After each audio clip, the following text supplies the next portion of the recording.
नमस्कार, स्वागत है आप सबका। मैं पुनीत पाठक और अब छत्तीसगढ़ की दिन भर की बड़ी खबरें विस्तार से देखते हैं। दुर्ग पुलिस ने एक युवक को धमकी देने के विरोध में 2 लोगों को गिरफ्तार किया। पुलिस ने कुणाल शेंद्रे उर्फ कासिफ और एक महिला साथी को रायपुर से गिरफ्तार किया। 12 जून को युवक ने इंस्टाग्राम में नूपुर शर्मा के समर्थन में एक पोस्ट किया था, जिसके बाद 22 साल के युवक को 2 लोगों ने जान से मारने की धमकी दी, जिसकी वजह से युवक के परिवार ने 2 लोगों के खिलाफ रिपोर्ट दर्ज कराई। जो भी नुपुर शर्मा बोली बस वही बात को डाला कि सही बात तो है, नुपुर शर्मा से ही बोली है करके। बस यही बात के लिए कुछ लड़कों ने उन्हें फ़ोन करके मैसेज कर, मतलब फ़ोन में भी बोले कि तू भाई कुछ जानता नहीं है और ऐसे कैसे तू मैसेज करे। तो वो बोला कि मैं अकेले नहीं हूँ भाई, सब किए हैं तो मैं भी कर दिया, मैं कोई अलग बना के नहीं किया हूँ करके।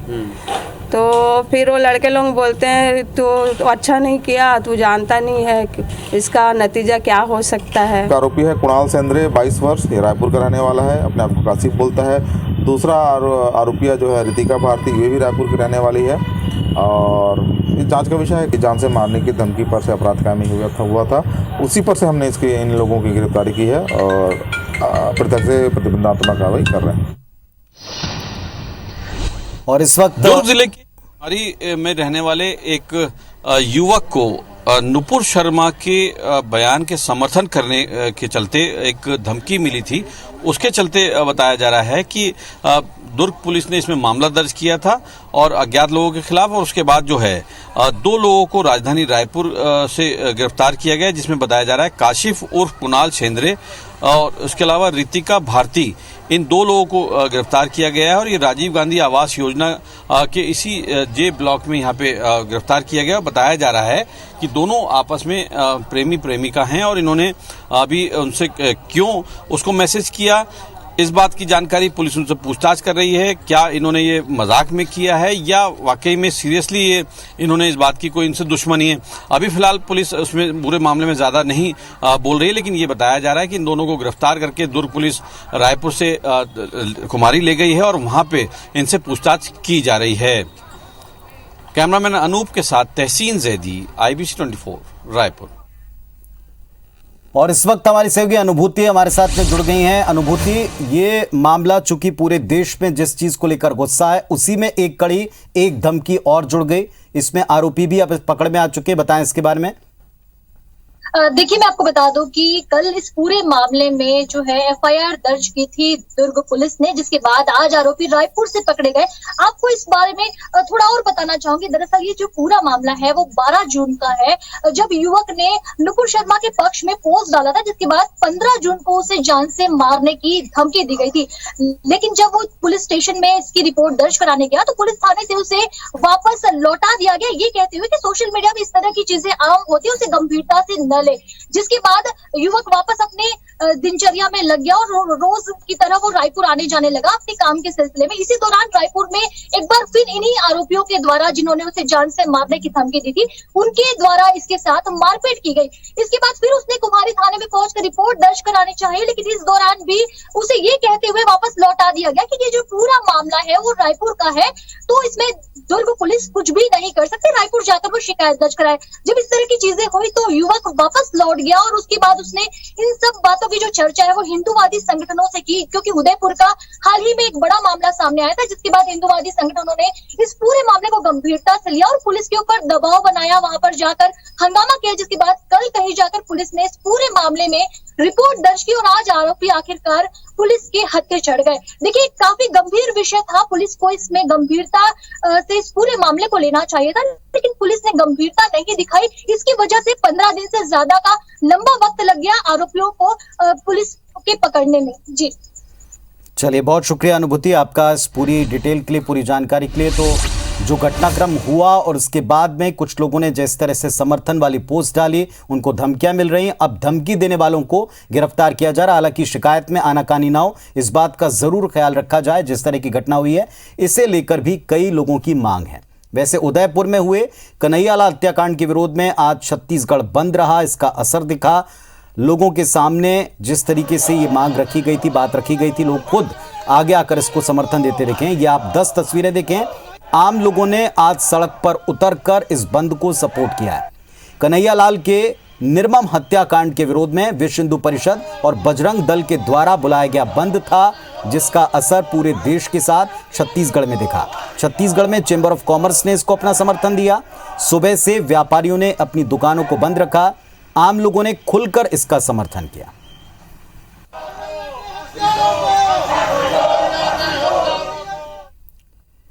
राजस्थान के उदयपुर घटना को लेकर देश भर में विरोध है, बवाल है और इसे लेकर छत्तीसगढ़ बंद बुलाया गया।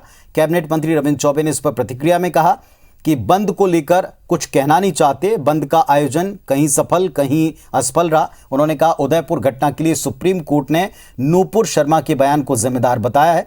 सुप्रीम कोर्ट ने बीजेपी को आईना दिखा दिया है। अब देखना होगा कि भाजपा और केंद्र सरकार नूपुर शर्मा पर क्या कार्रवाई करेगी। शुक्रवार को सुप्रीम कोर्ट ने विवादित बयान को लेकर बीजेपी प्रवक्ता, पूर्व प्रवक्ता जो है नूपुर शर्मा, उनको फटकार लगाई थी। उदयपुर घटना के लिए नूपुर शर्मा को जिम्मेदार ठहराया। लगता है कि ये जो शुरुआत हुई है उसका जो पहला बिंदु है उसके बारे में सुप्रीम कोर्ट ने निर्देश दे दिया है। अब देश में इस प्रकार की बातें रुकना चाहिए। तो फिर अब देखने वाली बात यह है कि केंद्र सरकार अपने नूपुर शर्मा के खिलाफ क्या कार्रवाई करती है। कल हुई पीसीसी की बैठक में मुख्यमंत्री भूपेश बघेल ने गौरेला पेंड्रा मरवाई जिले के कांग्रेस जिला अध्यक्ष मनोज गुप्ता पर नाराजगी व्यक्त की थी, जिसको लेकर सियासी गलियारे में जमकर चर्चा रही।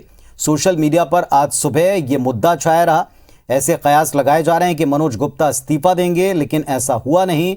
मनोज गुप्ता ने जिला कांग्रेस की हैसियत से बैठक भी ली और आवश्यक तैयारियां करने के निर्देश भी कांग्रेसी नेताओं को दिए।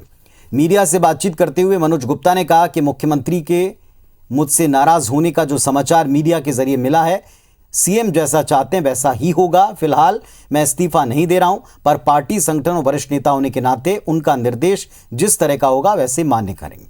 आपको बता दें कि 4 और 5 जुलाई को सीएम भूपेश बघेल गौरेला पेंड्रा मरवाई के दौरे पर रहेंगे। इसकी तैयारियां लगातार जारी।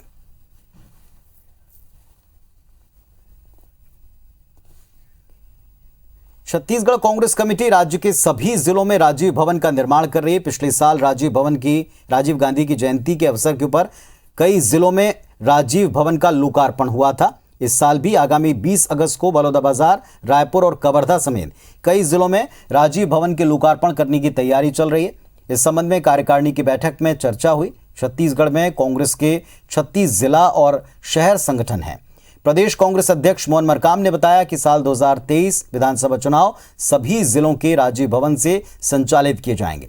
मरकाम ने कहा कि 2018 का चुनाव कांग्रेस ने प्रदेश मुख्यालय राजीव भवन से लड़ा था, जो पार्टी के लिए शुभ साबित हुआ था। जो राजीव जी के जयंती के अवसर पर अधिकतर जिलों का हम लोग लोकार्पण करेंगे, उसकी तैयारियां भी युद्ध स्तर पर चल रही है। और 2023 के चुनाव भी हम जिलों के नए राजीव भवन से लड़ेंगे और हमें लगता है 2023 में फिर से छत्तीसगढ़ में हम सरकार में वापसी करेंगे। भूपेश कैबिनेट की अहम बैठक 7 जुलाई को सीएम हाउस में है और इस बैठक में 20 जुलाई से आगामी मानसून सत्र में अनुपूरक बजट और विधेयक को लेकर चर्चा होगी। इसके साथ ही कृषि, शिक्षा, स्वास्थ्य जैसे कई विभागों से जुड़े मुद्दों पर चर्चा होगी। संसदीय कार्य मंत्री रविंद्र चौबे ने बताया कि 7 जुलाई को कैबिनेट की बैठक में कई समसामयिक मुद्दों पर चर्चा होगी। वहीं दूसरी ओर मानसून सत्र को लेकर विपक्ष भी अपनी तैयारी शुरू कर चुका है। इसके पहले सत्र की अवधि को लेकर भी कांग्रेस बीजेपी आमने सामने है।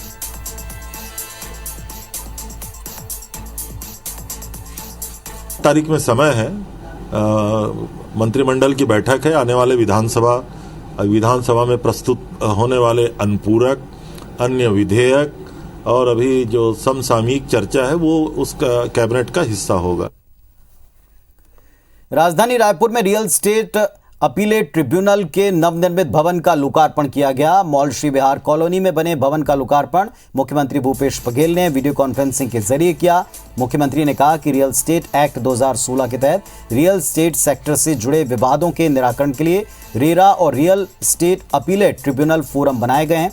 रेरा के निर्णय से असंतुष्ट रियल एस्टेट अपीलेट ट्रिब्यूनल में अपनी अपील कर सकते हैं। उपभोक्ता और कॉलोनाइजर्स के हितों के संरक्षण में रियल एस्टेट अपीलेट ट्रिब्यूनल एक महत्वपूर्ण फोरम साबित होगा। रियल एस्टेट के कारोबार में जितनी ज्यादा पारदर्शिता होगी, जितने कम विवाद होंगे, ये सेक्टर उतनी तेजी से ग्रो कर पाएगा।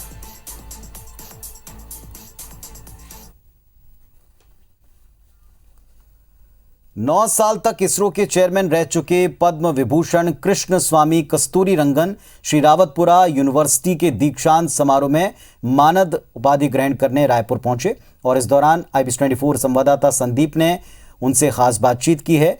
पद्म विभूषण कस्तूरीरंगन ने शिक्षा और सुरक्षा के अलावा सैन्य शक्ति के संदर्भ में इसरो के सैटेलाइट को लेकर बताया कि भारत के सैटेलाइट इतने पावरफुल हैं कि स्पेस से कार की नंबर प्लेट तक पढ़ सकते हैं। ये दुनिया में सबसे उन्नत तकनीक है। वहीं उन्होंने कोविड के बाद ऑनलाइन पढ़ाई को लेकर भी कई महत्वपूर्ण बातें रखी। 9 साल तक इसरो के चेयरमैन रह चुके के कस्तूरी रंजन साहब, जो पद्म विभूषण भी हैं, वो रायपुर आए हुए हैं। सर, अभी वर्तमान परिप्रेक्ष्य में जो इंडिया की स्थिति है स्पेस साइंस को लेकर, सर उसके बारे में क्या कहेंगे?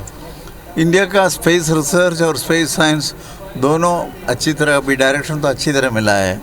स्पेस रिसर्च में तो अपना remote sensing satellites, communication satellites, navigation satellites, these are some of the best in the world. ऐसा नहीं है कि हम इंडिया के लिए बनाए कि किसी भी कोई कंट्री इसको इस्तेमाल कर सकते हैं। Vehicles which will carry 6 tons into the orbit, तो उसके लिए अभी काम चल रहा है। जैसे यूक्रेन और रशिया के बीच में जो चल रहा है, चाइना भी बहुत दावा करता है सैटेलाइट्स और स्पेस टेक्नोलॉजी को लेकर। तो एज एजुकेशन के अलावा वार अगर पॉइंट ऑफ व्यू से भी देखें, सैटेलाइट्स की जो ज़रूरत होती है, तो उसमें इंडिया कहाँ पर खड़ा है? इंडिया का रिमोट सेंसिंग सैटेलाइट्स की रेजोल्यूशन है, it is one of the best in the world.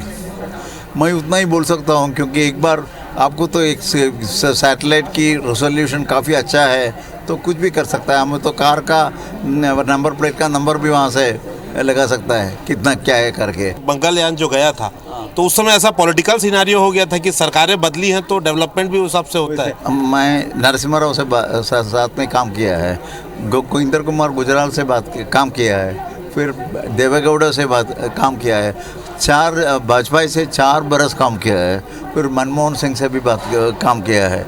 लेकिन मैं तो एक बार देखा, कोई प्राइम मिनिस्टर इसको चेंज नहीं किया है, उसको स्ट्रेंथन किया है। अभी तो मोदी जी देखिए, ये जो पूरा पहला वाला सा उसे आगे नहीं ले गया, नया पॉलिसी में सो इसको कमर्शलाइजेशन के लिए दे दिया, इंटरनेशनल कोलैबोरेशन को बढ़ा दिया, तो इससे ज़्यादा क्या चाहिए आपको? तो एक आखिरी सवाल सर, ये कोरोना काल में सर इस एजुकेशन फिजिकल पूरा बंद हो गया था, पूरा जनरेशन जो है ग्रेजुएट हो गया ऑनलाइन क्लासेस पे, इसको आप कैसे देखते हैं और इसको सरकार इसको कोप अप कैसे करे? क्योंकि एक पूरा जनरेशन है जो बिना पढ़े ग्रेजुएट। ऐसे नहीं है, क्योंकि जो पढ़ना है थोड़ा डिले होगा तो भी आज का स्टूडेंट्स काफ़ी तरीके से पढ़ सकता है।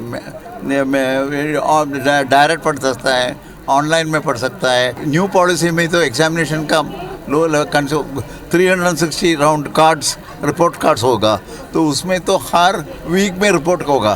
तो examination is only to recheck. We want to grow the child every week, he has to develop. You can't do it after 1 year suddenly and find out what he knows. तो ये थे पद्म विभूषण कस्तूरी रंजन सर। आपने सुना कि इसरो को लेकर जो लगातार राजनीति होती थी, ऐसा कुछ भी नहीं है। जो भी प्रधानमंत्री बना है उसने इसरो को और स्पेस साइंस को मजबूत ही किया है। तो इसरो को राजनीति से दूर रखिए और जो ऑनलाइन क्लासेस को लेकर इन्होंने जो सुझाव दिए हैं, कहीं ना कहीं वो बच्चों के काम आएंगे। अभिषेक गर्ग के साथ संदीप शुक्ला, IBC 24 रायपुर। कल देर रात को सरायपाली में रथ यात्रा से लौट रहे 2 गुटों में हिंसक झड़प हो गई। झड़प में गणेश जायसवाल नाम के युवक ने पुरानी रंजिश के चलते दुष्यंत चौहान और उसके दोस्त आदित्य पर चाकू से ताबड़तोड़ वार किया। हमला इतना घातक था कि मौके पर ही दुष्यंत चौहान की मौत हो गई। वहीं दुष्यंत के दोस्त आदित्य का अस्पताल में इलाज जारी है। मृतक के परिजनों और मोहल्ले वासियों ने सरायपाली थाने के सामने प्रदर्शन कर दिया, जिसके बाद आनन फानन में भारी संख्या में पुलिस बल तैनात किया गया। फिलहाल हत्या के आरोपी और 2 सहयोगी को पुलिस ने गिरफ्तार किया है। गांव करके गांव है, थाना सरिया था, वहां से थाना प्रभारी सरायपाली की टीम द्वारा उसे अरेस्ट किया गया है और इसमें उसका सहयोगी है विघ्नेश महापात्र, उसको पुलिस ने गिरफ्तार कर लिया है और इसमें आगे 302, 201 IPC के तहत FIR लिया जा रहा है। इंडस्ट्रियल हब होने के बावजूद रायगढ़ जिले में युवाओं को रोजगार नहीं मिल पा रहा है। खास बात यह कि जिले में दर्जन भर से अधिक उद्योगों ने एक्सपेंशन और स्थापना के दौरान 3,500 से अधिक रिक्त पदों पर भर्ती के लिए शासन से MOU किया है। उद्योगों की स्थापना और एक्सपेंशन की प्रक्रिया शुरू हो चुकी है, लेकिन अब तक भर्तियां शुरू नहीं हो पाई। शासन ने उद्योग नीति के तहत बीते साल 13 उद्योगों ने 3500 करोड़ रुपए के निवेश के लिए राज्य शासन से एमओयू किया था। एग्रीमेंट के तहत उद्योग प्रबंधन को रोजगार विभाग के पोर्टल में रिक्त पदों की जानकारी देते हुए रजिस्ट्रेशन कराना था। इतना ही नहीं, अप्रेंटिसशिप के तहत युवाओं को ट्रेनिंग देकर के रोजगार प्रदान करना था, लेकिन साल भर होने को आया, अब तक किसी भी उद्योग समूह ने भर्ती प्रक्रिया शुरू नहीं की।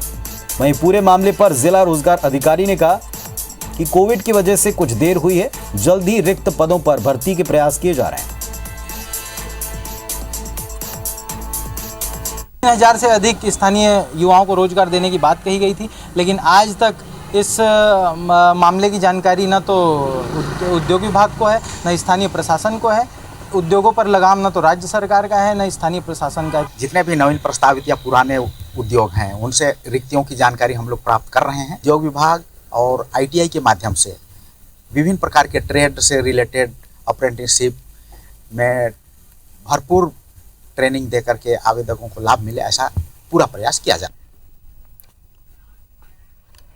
रायगढ़ के एक शिक्षक से 29 लाख रुपए ठगी करने वाले 2 आरोपियों को पुलिस ने गिरफ्तार कर लिया। दोनों आरोपियों को रायगढ़ पुलिस की विशेष टीम ने उत्तर प्रदेश के गाजियाबाद से गिरफ्तार किया। आरोपी लंबे समय से फोन कॉल करके लोगों को बिना ब्याज के लोन दिलाने का झांसा देकर रुपए ऐंठा करते थे। आरोपियों ने धर्मजयगढ़ के एक शिक्षक को 29 लाख का चूना लगाया था। शिक्षक ने किश्तों में रकम आरोपियों के खाते में ट्रांसफर कर दी। पीड़ित को जब ठगी का एहसास हुआ तो उसने मार्च में इसकी शिकायत धर्मजयगढ़ थाने में की थी, जिसके बाद पुलिस ने आरोपियों को यूपी से धर दबोचा। वो लोग लोन के नाम पे कि आप ये पॉलिसी कराएंगे तो फ्री वाला लोन अप्रूव होगा, ये पॉलिसी ऐसे करते करते उसने पहले 7 लाख रुपए, बाद में और बढ़ते बढ़ते 22 लाख रुपए और 29 लाख रुपए 2 साल के अंदर अंदर इसने जमा करा दिया था। तो इसके लिंक्स यूपी में जो गाजियाबाद है दिल्ली के पास, उसमें लिंक्स मिले, जिसमें उन्होंने काफ़ी मेहनत करके उसका पता लगाया, वहाँ की लोकल पुलिस से सहयोग भी लिया और वहाँ पे फिर 2 लोगों को अरेस्ट किया। जिला बनने की घोषणा के बाद से मनेंद्रगढ़ और उससे लगे आसपास के ग्रामीण इलाकों में भूमाफिया सक्रिय हो गए हैं। माफिया भोले भाले आदिवासियों की जमीन औने पौने दाम पर खरीद रहे हैं और उस पर प्लॉटिंग कर ऊंचे दाम पर बेच रहे हैं। आदिवासियों की जमीन को अपने करीबी लोगों और नौकरों के नाम पर रजिस्ट्री करवाई जा रही। जमीनों की खरीदी बिक्री का यह धंधा भरतपुर सोनत विधानसभा में चल रहा है और पूरे मामले की शिकायत आदिवासी समाज के पदाधिकारियों ने मुख्यमंत्री भूपेश बघेल के साथ साथ इलाके के विधायक गुलाब कमरों से भी की। इधर प्रशासन का कहना है कि अवैध प्लॉटिंग को लेकर मिली शिकायतों के बाद 16 जगहों पर रोक लगाई गई। चौघड़ा, लालपुर और शनवारी नाड़ में लगातार आदिवासियों, भोले वाले जो आदिवासियों को उनको ठगी करके वहां पर पैसे का लालच प्रलोभन देकर लोगों के साथ धोखाधड़ी कर रहे हैं। इसलिए मैंने SDM को निर्देश दिया है कि इस पर तत्काल अंकुश लगाया जाए। किसी भी अवैध प्लाटिंग के संबंध में हमको सूचना प्राप्त हुई थी और हमारे द्वारा 16 ऐसे जगह है जहां अवैध प्लाटिंग किया जा रहा था या करने की संभावना थी। उन सभी जगह पर स्थगन आदेश जारी किया गया है।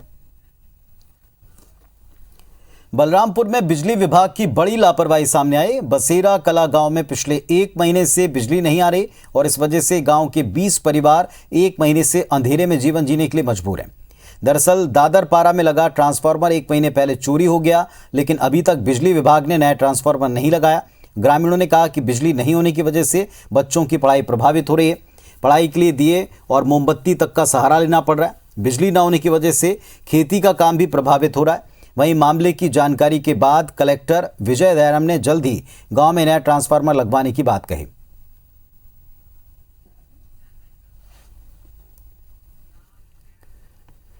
आज रायपुर के NH गोयल वर्ल्ड स्कूल में नेशनल एजुकेशन पॉलिसी 2020 पर मंथन हुआ। ये आयोजन शिक्षा के काम करने वाली संस्था IPN यानी कि इंडियन प्रिंसिपल नेटवर्क और NH गोयल वर्ल्ड स्कूल ने मिलकर किया। इस आयोजन में निजी और सरकारी स्कूलों के 125 से ज्यादा प्रिंसिपल, संचालकों और SCERT के अधिकारी शामिल हुए।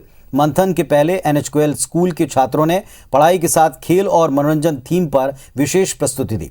कार्यक्रम में 34 साल बाद केंद्र सरकार द्वारा लाई गई नई शिक्षा नीति, कार्यान्वयन और परिणाम पर बातचीत हुई। ये मंथन किया गया कि कैसे पूर्व में 10+2 वाली नीति को बदल करके अब नई नीति लाई गई। अब बच्चे अपने मन के विषय चुन सकते हैं। मंथन किया गया कैसे बच्चे की पढ़ाई के साथ खेल, संगीत या उसके मनपसंद की विधा की शिक्षा उसको प्रदान की जाए। इस दौरान एक्सपर्ट पैनल, प्रिंसिपल और संचालकों के बीच में दो तरफा सवाल जवाब हुए, जिसमें स्कूल शिक्षा को सुधारने अहम विचार सामने आए। नेशनल एजुकेशन पॉलिसी 2020 किस प्रकार से क्रियान्वित हुई है, क्या उसमें सक्सेस पॉइंट्स रहे हैं, क्या उसमें गैप्स दिख रहे हैं और किस प्रकार से स्कूलों में इसे आगे बढ़ाया जाएगा। सब लोगों का विचार विमर्श हुआ है और बहुत ही अच्छा लगा है, बहुत ही अच्छे डायमेंशंस निकल के आए हैं। 2020 में हमारी नई एजुकेशन पॉलिसी जो आई 34 साल के बाद, तो उसको लेके अपन लोग पूरे भारत में भ्रमण कर रहे हैं, जहां पर सारे स्कूल एजुकेटर्स से मुलाकात करके उनसे ये पता लगाने का उद्देश्य है कि एग्जैक्टली जो अपनी नई पॉलिसी आई है उसको हम लोग कैसे अपने अपने संस्थानों में इम्प्लीमेंट कर रहे हैं। तो इस बुलेटिन में फिलहाल इतना ही। खबरों और अपडेट्स के लिए आप लगातार देखते रहें IBC 24। नमस्कार।